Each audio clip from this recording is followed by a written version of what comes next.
হ্যাঁ, কারণ আপনারা অনেক কষ্ট করে এবং পরিশ্রম করে দীর্ঘ 37 বছর ধরে আমার সংগঠনের সাথে জড়িত আছেন। তো যাই হোক, এই বিশাল মহাসমাবেশ ডাক দেওয়ার একটাই উদ্দেশ্য এবং কারণ যে আপনারা হয়তো অলরেডি জেনে গেছেন যে আমাদের বাংলাদেশের প্রেক্ষাপটে এখন বাংলাদেশের অবস্থা খুবই করুণ কাহিনী। তো আমাদের উচিত একটু দেশ এবং রাষ্ট্র নিয়ে ভাবা, নিজেদের চিন্তা করলে তো শুধু হবে না। আপনারা হয়তো দেখে আসতেছেন যে দীর্ঘ 37 বছর হলো আমরা সবাই গ্রাম পর্যায়ে খেলা করতেছি। তো আমাদের এখন উচিত একটু রাষ্ট্র পর্যায়ে খেলা করা। হ্যাঁ, তাতে আপনাদের মতামত কি?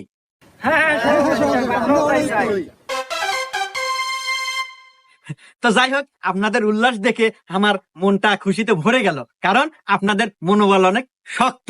তো যাই হোক, দেখেন আমাদের কিন্তু ক্ষমতার কোনো কমতি নাই। আপনার জেলা থেকে শুরু করে একদম পৌরসভা, ইউনিয়ন, তারপরে গ্রাম, গ্রামগঞ্জের রাস্তাঘাট, অলি গলি, এমনকি